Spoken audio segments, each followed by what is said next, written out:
देश भारत, डिस्ट्रिक्ट सोनीपत, तहसील गन्नौर और गांव का नाम भुर्री।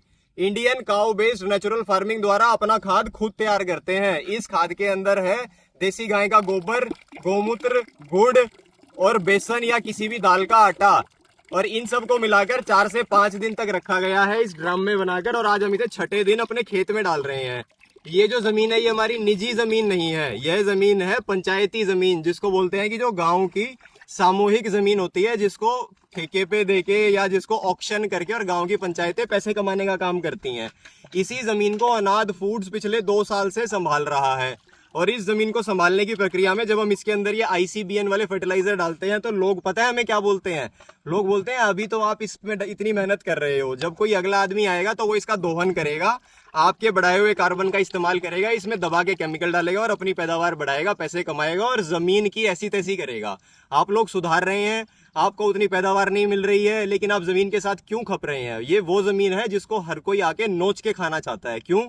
क्योंकि ये किसी की अपनी ओनरशिप तो है नहीं, ये है पंचायती जमीन, जो कि है गांव की पंचायत की जमीन।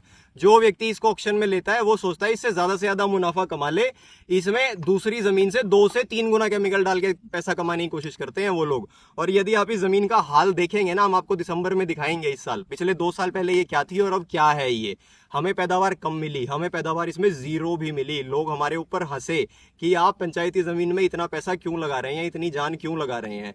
लेकिन क्या ये जमीन सिर्फ हमारी है या ये जमीन हम सबकी धरोहर है? हम इसी मिट्टी से निकले हैं, इसी मिट्टी में मिल जाना है। मुनाफा पैसा कोई और कमा लेगा, हम इस जमीन को अपने सामने खराब होता हुआ नहीं देख सकते। यहाँ पे कोई भी सरकारी कर्मचारी आके इसका इंस्पेक्शन कर सकता है। गांव बुर्री में पंचायती जमीन पे अनाद फूड्स अपने निजी स्वार्थ को अलग रखते हुए उसको ठीक करने का काम कर रहा है प्राकृतिक कृषि, जिसका प्रधानमंत्री नरेंद्र मोदी पिछले 3 साल से लाल किले पे डंका पीट रहे हैं। मैं मेरे देश के लाखों किसानों का आभार व्यक्त करना चाहता हूं, जिन्होंने प्राकृतिक खेती का रास्ता चुना है। उसी चीज को हम ग्राउंड पे करके दिखा रहे हैं। ये देखिए हमारे हाथों में गोबर लगा है, इसे बोलते हैं प्राकृतिक कृषि। बोलिए जय हिंद।